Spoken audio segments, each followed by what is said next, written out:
Federalist 41, Part 5, Paragraph 20.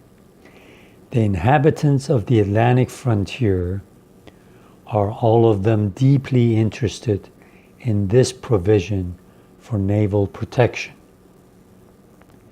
And if they have hitherto been suffered to sleep quietly in their beds, if their property has remained safe against the predatory spirit of licentious adventurers, if their maritime towns have not yet been compelled to ransom themselves from the terrors of a conflagration by yielding to the exactions of daring and sudden invaders, these instances of good fortune are not to be ascribed to the capacity of this existing government for the protection of those from whom it claims allegiance, but to causes that are fugitive and fallacious.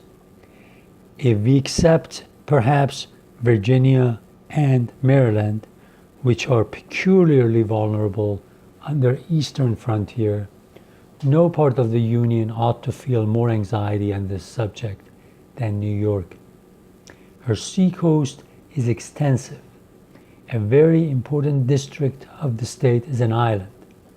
The state itself is penetrated by a large navigable river for more than 50 leagues. The great emporium of its the great emporium of its commerce, the great reservoir of its wealth, lies every moment at the mercy of events, and may also be regarded as a hostage for ignominious compliances with the dictates of a foreign enemy, or even with the rapacious demands of pirates and barbarians.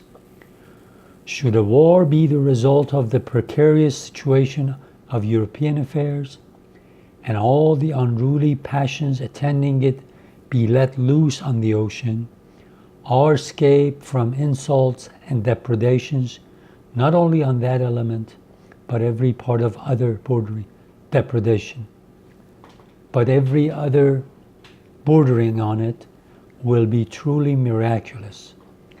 In the present condition of America, the states more immediately exposed to these calamities have nothing to hope from the phantom of general government which now exists. And if their single resource were equal to the task of fortifying themselves against the danger, the object to be protected would be almost consumed by the means of protecting them. Okay, notice here, this is the state of New York right here, and this is Long Island. You got another area here, Manhattan. So he says, because of our situation, because of our port, because of our geography, if we do not unite, people of New York, if a war breaks out in Europe and European powers decide to take advantage of us, one of the states that's going to be deeply vulnerable to their attack, to their barbarism, to them looting us, would be state of New York. And the other area would be Virginia and Maryland, because just like Virginia and Maryland, New York also has a river that goes right up here, the Hudson River, and he says it exposes inside of our country, so they can come and take whatever they want to. Not only they can come and take over all this island and our ports and choke us, but they can also come in and take advantage of us. So more than any other state, all the states, he says, should be careful, should unite to not let this happen. But we, just like we more than any other state, are exposed to this attack. If war breaks out and if we are not united, they'll take advantage of us. See, when you look on this map, this is Virginia and this is Maryland. See that the Chesapeake, right here is the Chesapeake Bay, right in the middle. So he says, other countries' navies can also come and take whatever they want to from Virginia and Maryland, just like New York. It's one of the reasons that we have to stay united, because strong navies can definitely take advantage of our weakness. Let me try to show this again. See, this is this area right here, if you look on the map, is the Chesapeake Bay. So it's all water, and ships can easily access this area. So if the British send their ships, they can come in here with a strong force if we are not united and take over anything they want to. So that's why he said New York, because of the way it's located, and Virginia and Maryland, because of their coasts, they're very vulnerable. And it's extremely important that we stay united and have one strong navy, one strong military army. This way, we don't use all our resources just to build or make 13 armies, 13 navies, or if we become 3 confederacies, 3 Confederate military, 3 Confederate navy. So all in all, it's just to your advantage to do this. The power of regulating and calling forth the militia has been already sufficiently vindicated and explained. Says Hamilton in the previous Federalist Papers talked about the militia and things like that. The power of levying and borrowing money being a sinew of that which is to be exerted in the national defense is properly thrown into the same class with it.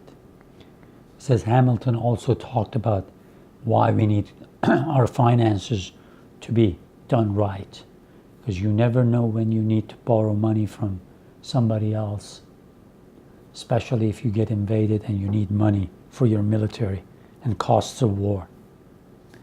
This power also has been examined already with such attention and has, I trust, been clearly shown to be necessary both in the extent and form given to it by the Constitution. I will address one additional reflection only to those who contend that the power ought to have been retained to external taxation. He says there's only one other thing that I'm going to talk about, is again by those people who criticize us that the federal government should only be able to tax imports. Even though Hamilton has talked about it, Madison is just going to bring up something else to people's attention. So external taxation, by which they mean taxes on articles imported from other countries.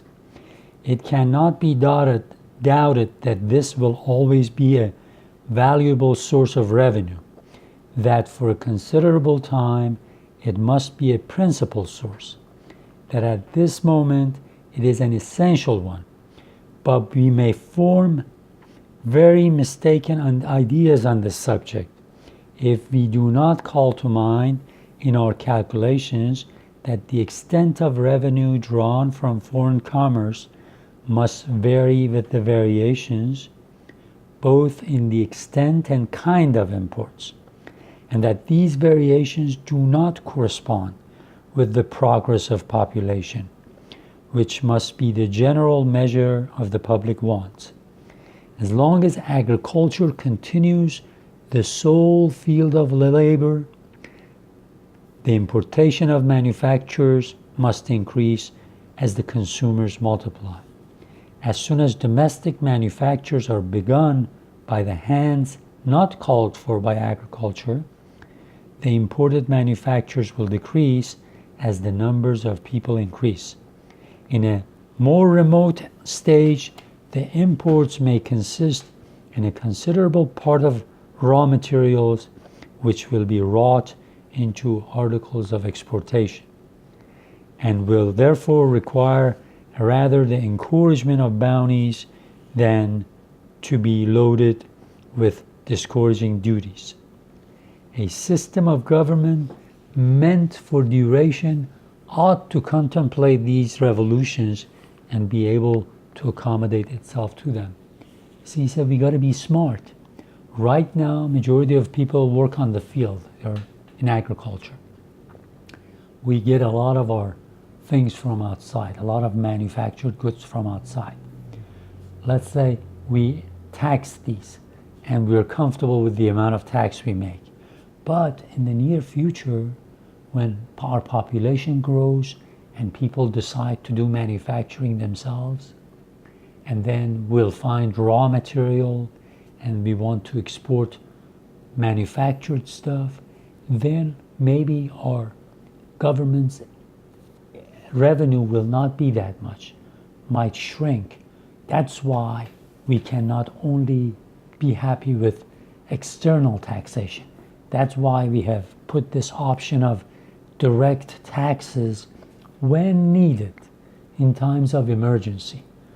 And see, he says we have to always think about these revolutions, except here, when he talks about revolutions, he's talking about eras. The time, like at this time, we are an agricultural nation, but in the near future, we might be an industrial nation. So that's why he's talking the word in revolution. Revolution in the mode of life and living and things we make. So keep that in mind. Please make sure that you read along with me. Make sure that you read all of the Federalists, because that way it will make more sense to you. And watch the lectures that I talk about, mention, or include in this playlist. Thank you.